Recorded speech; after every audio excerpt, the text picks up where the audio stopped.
Students, आज हम class 7th की एक्सरसाइज 1.1 का क्वेश्चन नंबर 4 करेंगे। क्वेश्चन नंबर 4 है, एक हवाई जहाज समुद्र तल से 5000 मीटर की ऊंचाई पर उड़ रहा है।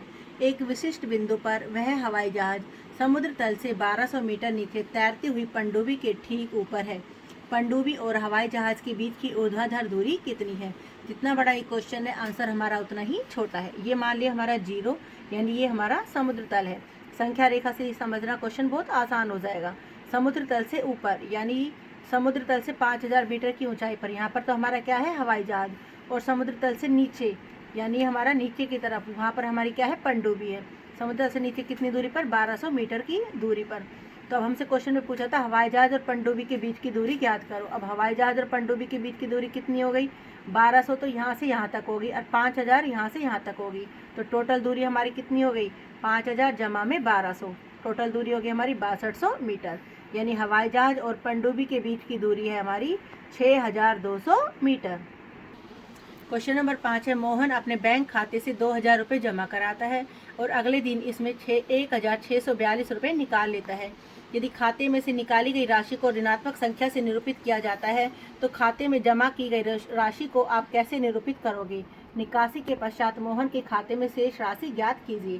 पहली बात, अगर हम जमा करते हैं तो हमारे पैसे बढ़ते हैं, तो वो हो गया हमारा धनात्मक संख्या। और निकाली गई राशि, उसमें से हमारा क्या हो जाएगा, पैसा कम हो जाएगा, तो वो हो जाएगी हमारी ऋणात्मक संख्या से। तो जब उसने पहले पूछा था हमारा जमा की गई राशि को कैसे निरूपित करेंगे, तो जमा की गई राशि को हम धनात्मक संख्या से निरूपित करेंगे, क्योंकि जब अगर हम कोई पैसे जमा करते हैं तो हमारे पैसे बढ़ जाते हैं। तो मोहन ने बैंक में कितने रुपए जमा कराए? 2000 रुपये। और बैंक से निकलवा कितने लिए उसने? 1642 रुपये। तो अब उसके पास बैंक में कितनी शेष राशि बच गई? 2000 में से हमने 1642 घटा दिए, हमारे कितने रुपए बचे बैंक में? 358 रुपये। क्वेश्चन नंबर 6 है, रीता बिंदु ए से पूर्व की ओर बिंदु बी तक 20 किलोमीटर की दूरी तय करती है। उसी सड़क के अनुदिश बिंदु बी से वह 30 किलोमीटर की दूरी पश्चिम की ओर तय करती है।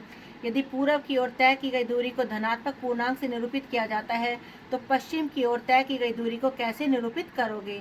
बिंदु ए से उसकी अंतिम स्थिति को किस पूर्णांक से निरूपित करोगे? तो हमारा आंसर है, ये हमारा बिंदु ए था। बिंदु ए से रीता हमारी चलना शुरू करती है पूर्व की ओर।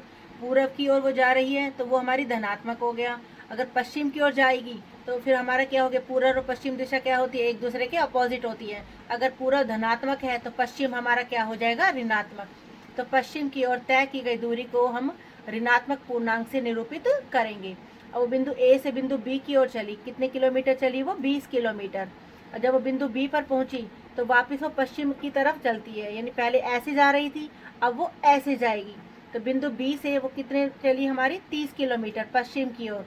तो 20 किलोमीटर तो यहाँ से यहाँ तक हो गया और वापस 10 किलोमीटर यहाँ तक हो गया। तो यहाँ से यहाँ तक हमारी बिंदु सी तक कितनी दूरी हो गई हमारी? 30 किलोमीटर।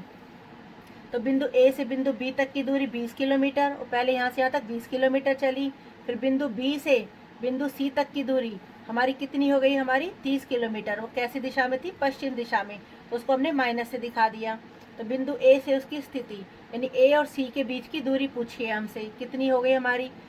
तो हमने क्या किया, घटा 30 में से 20 को घटाया, तो हमारा कितना हो गया? घटा का 10 किलोमीटर। या हम इसको ऐसे भी समझ सकते हैं, यहाँ से यहाँ तक टोटल हमारी 30 किलोमीटर है, तो 20 तो हमारा ये जमा का चला गया, तो हमारी यहाँ से यहाँ तक कितनी दूरी बच गई हमारी? घटा का 10। तो बिंदु ए से उसकी स्थिति हो गई घटा 10 किलोमीटर। Thank you.